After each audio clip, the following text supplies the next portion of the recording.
Welcome, everyone. Today, we're diving into a thought provoking discussion around how some scholars argue that Putin's actions are, well, rational in the context of Western strategy, especially as discussed in that recent lecture. I'm eager to get into it. So, we're talking about the idea that Putin's moves aren't just random, but a reaction to a very deliberate Western approach, right? Exactly. The lecture, delivered by John Mesheimer, lays out this case that Washington's and NATO's expansion eastward, and even the attempt to pull Ukraine into their sphere, essentially cornered Russia. He argues that when you forced an adversary's hand, their reaction might actually be quite logical. It's almost like a game of chess where one side, by making aggressive moves, unintentionally compels the other to defend its territory. Right, and that's the central premise. It's like if you corner someone on a narrow street, they're forced to react, no matter how you spin it. And Mearsheimer Definitely. calls the resulting conflict a preventable tragedy. That phrase really sticks, doesn't it? Preventable tragedy suggests that by altering strategies, the conflict could have been avoided entirely. Yes, absolutely. He pinpoints that for over a decade, Moscow's warnings were essentially dismissed. The West, in its eagerness to promote its own strategic and ideological goals, pushed too far. Ignoring these repeated cautions had severe consequences. But here's something I often wonder about. Could we really pin all of the conflict on Western policies? Isn't it a bit simplistic to say that Putin had no other choice? That's a fair point. While Mearsheimer's argument is compelling, it does to some extent simplify a very complex reality. Acknowledging that multiple factors contribute to any geopolitical crisis is important. However, his focus is on a critical aspect: the miscalculation on the part of the West regarding Russia's sphere of influence. So, in his view, the concern was not about Putin being irrational, but rather rational under very specific conditions, conditions created by Western policies. Precisely. It's like, if you think about it metaphorically, it's like someone being boxed in because of your own actions, and then their response, even if aggressive, becomes understandable in that context. Yeah, exactly. He highlights that the danger doesn't necessarily stem from being unpredictable, but from miscalculations and escalation. And what about the lessons we take away from this? It almost sounds like a critique of idealistic foreign policy, favoring instead a more realist perspective. Absolutely.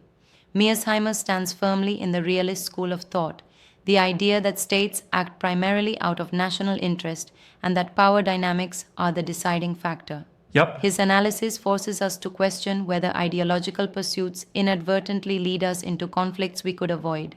and what's striking is how he challenges the prevailing narrative.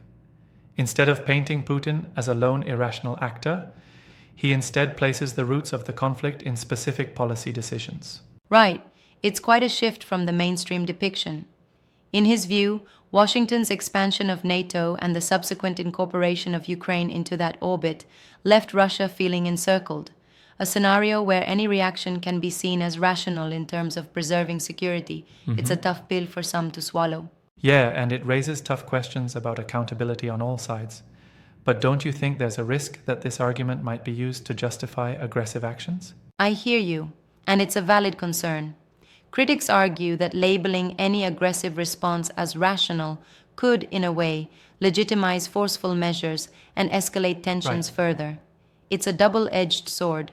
Understanding the rationale doesn't necessarily make the actions acceptable. So, with this analysis, we have to balance understanding the strategic logic from considering the ethical implications of such moves, right? Exactly. It's one thing to grasp why a country might act as it does under realpolitik. It's another to agree with or endorse those actions. Yeah, It's a conversation that forces us to re-examine our own foreign policies and the unintended consequences that come with them. and it seems that he's warning of catastrophic outcomes if these dynamics continue unchecked, especially for Europe. Absolutely. Mearsheimer is pretty adamant about that. He warns that a continued escalation could have catastrophic consequences not just regionally but globally. It underscores the urgency of rethinking current strategies. It's fascinating how a single lecture can challenge so many assumptions. The interplay between ideology and pragmatism really gets at the heart of international relations. It really does. And what's compelling is that his critique offers a comprehensive, if sobering, alternate perspective. It forces us to ask, are our own policy choices paving the way for conflict? And that's where the debate really becomes critical for policymakers. How do we balance security concerns without inadvertently provoking a reaction? Exactly. Kind of like building a fence around your house. It feels safe until you realize that fence might just be signaling fear to the neighbors. You get that analogy? Yeah, that's a vivid image. And it really makes one think about the broader implications for international diplomacy and strategy. Sure does. In the end, whether you agree fully with Mesheimer or not, his perspective forces us to confront some hard truths about modern geopolitics. Absolutely. It's a call to be more prudent in our strategic maneuvers. And it's definitely a conversation that's worth having, especially when considering how policies shape reactions and ultimately our global future. Couldn't have said it better. Understanding the root causes can be the difference between a preventable tragedy and an escalation into a full-blown Yes, conflict. exactly. And that insight is crucial for both scholars and policymakers alike. Thanks for breaking this down with me. It's been genuinely enlightening to explore this nuanced debate. My pleasure. Remember, questioning established narratives is how we, as a global community, can learn and hopefully steer toward more constructive approaches to conflict resolution. Thanks Right for on. tuning in, everyone.